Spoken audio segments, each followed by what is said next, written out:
भारत और ऑस्ट्रेलिया के बीच खेला गया सिडनी टेस्ट मैच ड्रॉ हुआ।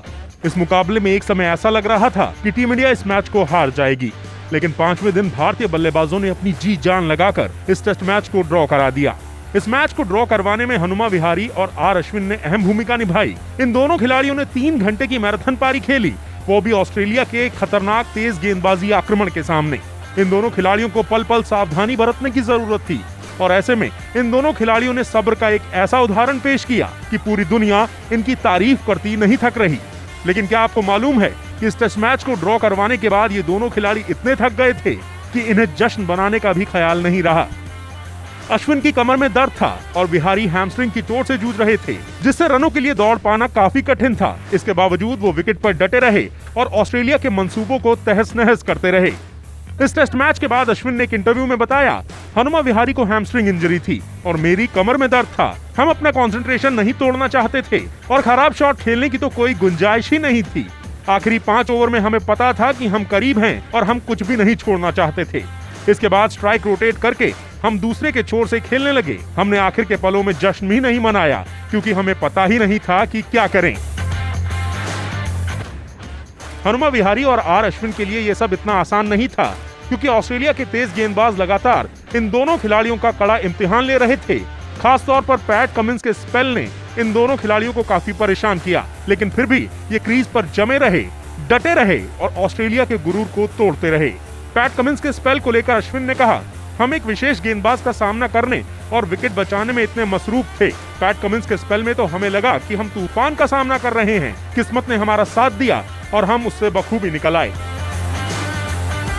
भले ही ये टेस्ट मैच ड्रॉ हो गया हो, लेकिन इस मैच को ड्रॉ करवाने में अहम भूमिका निभाने वाले हनुमा विहारी थोड़े निराश दिखाई दिए। हनुमा विहारी का मानना था कि अगर वो ठीक होते तो वो इस मैच में जीत के लिए खेल सकते थे। विहारी ने कहा, ड्रॉ भी अच्छा नतीजा रहा। अगर मैं चोटिल नहीं होता और पुजारा कुछ समय और टिक जाते तो नतीजा कुछ और हो सकता था। हम शानदार जीत भी दर्ज कर सकते थे। इस मैच को ड्रॉ करवाने में अश्विन ने बल्लेबाजी से तो अहम भूमिका निभाई ही, लेकिन उन्होंने हनुमा विहारी के गाइड का भी रोल निभाया। अश्विन लगातार विहारी को बताते और समझाते रहे कि किस तरह से हमें इस टेस्ट मैच को सेव करना है। विहारी ने कहा, अश्विन बड़े भाई की तरह पूरे समय उनसे बात करते रहे। जब भी उन्हें लगा कि मैं खराब शॉट खेल रहा हूं, उन्होंने मुझे फोकस करने की सलाह दी। वहीं अश्विन ने कहा कि जब मैं बल्लेबाजी के लिए गया तो नाथन लियोन गेंदबाजी कर रहे थे। 3-4 गेंदों के बाद ही मेरी कमर में दर्द उठा। मैंने विहारी से कहा कि मुझे ऊंचा शॉट नहीं खेलना चाहिए। फिर इसके बाद हमने अपनी गलतियों से सबक लिया और उन्हें ना दोहराने का फैसला किया। सिडनी टेस्ट भारत ने हार के मुंह से खींच ड्रॉ की तरफ मोड़ दिया। टीम इंडिया के बल्लेबाजों ने जिस तरह से आखिरी समय में बल्लेबाजी को संभाला वो काबिले तारीफ रहा। लेकिन ऑस्ट्रेलिया की टीम का गंदा खेल तीसरे दिन से ही शुरू हो गया था, जब स्टैंड में बैठे दर्शकों ने मोहम्मद सिराज को निशाना बनाया और नस्लभेदी टिप्पणियां उनके ऊपर की। उसके बाद चौथे दिन भी यही सब जारी रहा, लेकिन भारत के खिलाड़ी टस से मस नहीं हुए और मैच में खेलते रहे और भारत ने मैच को ड्रॉ करा लिया, जिसके बाद पेन के घड़ियाली आंसू बाहर आ गए। पेन ने मैच के बाद कहा कि मैं माफी मांगना चाहता हूं जिस तरह से चीजें हुई। मैं उन लोगों में से हूं जिसे अपनी टीम की अगुवाई करने के तरीके पर गर्व है, लेकिन कल जो कुछ हुआ वो उसका गलत उदाहरण था। मेरी कप्तानी अच्छी नहीं थी। मैंने खेल का दबाव खुद पर भारी पड़ने दिया। मैं अपनी टीम की अपेक्षाओं पर खरा नहीं उतर सका। मैं इंसान हूं। मैं अपनी कल की गलतियों के लिए माफी मांगना चाहता हूं। जिस तरह से मैंने विकेट के पीछे प्रदर्शन किया उससे मेरा मूड बहुत खराब था। मैं अब गाबा टेस्ट पर ध्यान देना चाहता हूं जो बहुत अहम होगा। 5वें दिन जब टीम इंडिया को मैच जीतने से ज्यादा बचाने की जिम्मेदारी अश्विन और विहारी के कंधे पर थी, तो उन घायल खिलाड़ियों ने जिम्मेदारी को उठाया और रन बनाने से ज्यादा टिककर मैच को ड्रॉ कराने लगे। लेकिन उसके बाद शुरू हुआ कंगारू कप्तान टिम पेन का गंदा खेल। पेन ने विकेट के पीछे से स्लेजिंग चालू कर दी और भारतीय बल्लेबाजों को परेशान करने लगे। मैच के बाद पेन ने सोचा कि वो घड़ियाली आंसू बहा देंगे और सब संभाल लेंगे, लेकिन ऐसा कब तक चलेगा कि क्रिकेट से ज्यादा इन फालतू बातों पर बयान देना होगा। भारत और ऑस्ट्रेलिया के बीच खेले गए बॉर्डर गवास्कर टेस्ट सीरीज के तीसरे मैच में ऑस्ट्रेलिया के दिग्गज बल्लेबाज स्टीव स्मिथ बैटिंग गार्ड से छेड़छाड़ करते हुए पाए गए थे, जिसके बाद से ये पूरा मामला तूल पकड़ता जा रहा है। उन्होंने जानबूझकर भारतीय बल्लेबाजों के बनाए बैटिंग गार्ड के निशान को मिटाने के आरोप से इनकार किया है, जिसके बाद स्टीव स्मिथ ने इस डर्टी गेम के आरोप पर हैरानी और निराशा जाहिर की है। उन्होंने साथ ही कहा है कि वो समझने की कोशिश कर रहे थे कि उनकी टीम के बॉलर कहां गेंदबाजी कर रहे हैं। बता दें कि भारत और ऑस्ट्रेलिया के बीच तीसरे टेस्ट मुकाबले का एक वीडियो सामने आया था, जिसमें स्टीव स्मिथ बल्लेबाज पंत के गार्ड को मिटाते दिखाई दिए थे। स्टंप के पास लगे कैमरे में उनकी यह हरकत कैद हो गई थी, जिसके बाद सोशल मीडिया पर इसका वीडियो खूब वायरल हुआ था। हालांकि इसके बाद भी ऋषभ पंत ने 97 रनों की धमाकेदार पारी खेली। क्रीज पर निशान मिटाने का वीडियो सामने आने के बाद भारतीय फैंस ने स्टीव स्मिथ की जमकर आलोचना की थी। साथ ही सफाई देते हुए एक इंटरव्यू में स्मिथ ने कहा, इस तरह की प्रतिक्रिया से बेहद निराश और हैरान हूँ। मैं वहाँ से कुछ चीजों को समझने और अभ्यास के लिए ऐसा कर रहा था। अक्सर मैचों में ऐसा करता हूँ ताकि ये समझ सकूं कि हम कहाँ गेंदबाजी कर रहे हैं और बल्लेबाज उसका सामना कैसे कर रहे हैं। मुझे वहाँ निशान बनाने की आदत है।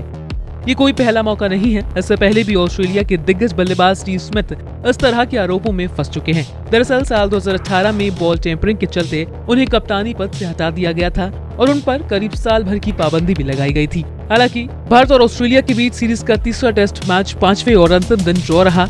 पंत ने इस मैच में 89 रनों की तेज तरार पारी खेली और भारत को मैच ड्रॉ कराने में अहम भूमिका निभाई। फिलहाल सीरीज 1-1 से बराबरी पर है। सीरीज का चौथा और अंतिम मैच 15 जनवरी से ब्रिस्बेन में शुरू होगा। सिडनी टेस्ट मैच में भारतीय टीम लगभग हारने के कगार पर थी, लेकिन टीम इंडिया के बल्लेबाजों ने जिस धैर्य से बल्लेबाजी करते हुए मैच ड्रॉ कराया वो अपने आप में कमाल था। ऑस्ट्रेलिया के पूर्व विकेटकीपर ब्रेट हैडन ने तीसरे टेस्ट की दूसरी पारी में ऋषभ पंत को बल्लेबाजी के लिए पहले भेजने की रणनीति को शानदार करार देते हुए भारतीय कप्तान अजिंक्य रहाणे की तारीफ की है। पंत ने दूसरी पारी में 97 रनों की पारी खेली। पंत को मैच के 5वें दिन हनुमा विहारी से पहले 5वें क्रम पर बल्लेबाजी के लिए भेजा गया। उन्होंने दबाव की स्थिति में 97 रनों की बेहतरीन पारी खेली और वो क्रीज पर थे। जब तक वो क्रीज पर बने हुए थे तब तक भारत के जीतने की उम्मीदें थी। भारतीय बल्लेबाजों ने इस मैच में शानदार प्रदर्शन दिखाया, जिससे मैच ड्रॉ रहा और 4 मैचों की सीरीज अभी 1-1 की बराबरी पर है।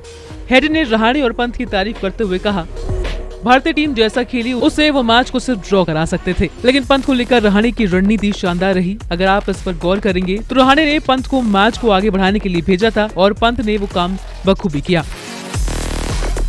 इस पूर्व खिलाड़ी ने भारतीय टीम की जमकर तारीफ करते हुए उनके जज्बे को सलाम किया। भारतीय टीम कई सीनियर खिलाड़ियों के बिना मैदान पर उतरी थी। मैच के दौरान ऋषभ पंत, रविचंद्रन अश्विन, रविंद्र जडेजा और हनुमा विहारी चोटिल हो गए थे, फिर भी टीम ने मैच को ड्रॉ कराया। पंत की तारीफ करते हुए ब्रेट ने कहा, पंत ने दलेरी से बल्लेबाजी की और कप्तान के तौर पर टिम पेन को कुछ ऐसे फैसले लेने पर मजबूर किया जो मुझे लगता है कि रणनीतिक तौर पर गलत थे। फिर विहारी क्रीज पर आए और वो पुजारा के जैसे ही खिलाड़ी हैं, उन्होंने अपना काम बखूबी किया। अब देखना होगा कि आगे आने वाले ब्रिस्बेन टेस्ट में ऋषभ पंत किस तरह से प्रदर्शन करते हैं। राजस्थान रॉयल्स के मौजूदा कप्तान स्टीवन स्मिथ का इस बार टीम से निकाला जाना लगभग तय है। ऑस्ट्रेलिया के पूर्व कप्तान स्टीव स्मिथ को राजस्थान रॉयल्स की फ्रेंचाइजी इस बार बाहर करने के प्लान में है और किसी अन्य युवा खिलाड़ी को कप्तान बनाया जाएगा। दावा किया जा रहा है कि संजू सैमसन को राजस्थान का नया कप्तान बनाया जा सकता है। आईपीएल के 13वें सीजन में राजस्थान रॉयल्स ने स्टीवन स्मिथ को अपना कप्तान नियुक्त किया था, लेकिन स्मिथ का प्रदर्शन बेहद ही एवरेज रहा और वो टीम को प्लेऑफ में पहुंचाने में भी कामयाब नहीं रहे। स्मिथ ने बल्ले से निराश किया और पूरे सीजन में सिर्फ 3 अर्धशतकों की बदौलत 311 रन बना सके। राजस्थान रॉयल्स ने स्टीवन स्मिथ को बॉल टेम्परिंग विवाद के बाद दोबारा से कप्तान बनाने का फैसला किया था। स्मिथ की अगुवाई में राजस्थान रॉयल्स पूरे सीजन के दौरान टीम बैलेंस बनाने से ही जूझती हुई नजर आई। आपको बता दें, राजस्थान रॉयल्स की टीम में 4 विदेशी खिलाड़ी हैं जिनको बाहर नहीं किया जा सकता है। Steven Smith, Jofra Archer, Josh Buttler और बेन स्टोक्स, पर इसमें सबसे कमजोर कड़ी स्टीवन स्मिथ ही थे।